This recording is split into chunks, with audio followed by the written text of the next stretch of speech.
জগের anaesthesia হয়ে গেছে, এখন সে ঘুমে পড়ছে। হায়দারকে দুইটা দুইটা করে দেখতেছে, বক্সিরে চারটা দেখতেছে। बोले ये तूने क्या किया काकू, मेरे को हिला दिया एनेस्थेसिया देकर। তুমি আস্তে আস্তে ঘুমিয়ে যাবা, তারপরে তোমার হেমাটোমা অপারেশন করবে। ভিউয়ার্স আপনারা দেখছেন এই জায়গাটাতে ফুলে গেছে, ফ্লুইড অ্যাকুমুলেশন হয়েছে, প্রোটিন জাতীয় ফ্লুইড। এটা সাধারণত মাইট ইনফেস্টেশন হলে হয় বা একটু প্যারাসাইট হলে প্রচণ্ড ইয়েতে ওরা স্ক্র্যাচ করে, স্ক্র্যাচ করলে ক্যাপিলারিগুলো ফেটে যায় এবং এরকম পানি জমে।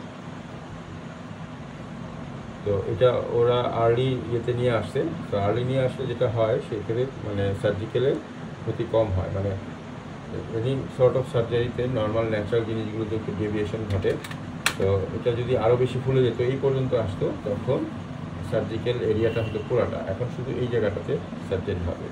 তো সুতরাং আপনারা রেগুলার কী বলে গোসল দিবেন তাদের পোষা প্রাণীকে, এবং এই মানে কী বলে সারা বছরই শীত, গ্রীষ্ম, বর্ষা, শরৎ, হেমন্ত, শীতের সময় কুসুম গরম পানি ব্যবহার করবেন, আর গরমের সময় নরম পানি। সপ্তাহে বা 10 দিনে একবার দিতে পারেন ডগের ক্ষেত্রে। এইগুলো বিষয় আমাদের দেশের ক্ষেত্রে এইটা পর্যন্ত, কারণ হট অ্যান্ড হিউমিড আবহাওয়াতে আর্থ্রোপড জাতীয় পোকার পরিমাণ বেশি থাকে। এবং এই ফারি অ্যানিমেলগুলো, এগুলো এই যে দেখেন কালো কালো হয়ে গেছে, এগুলো মাইটের মেটাবলাইটস, ওদের গায়ে প্যারাসাইট আছে বলে এরকম ডিসকালারেশন হয়ে গেছে।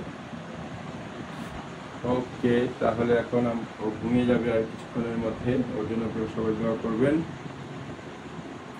ও কিছুক্ষণের মধ্যেই সার্জারি আন্ডারে চলে যাবে।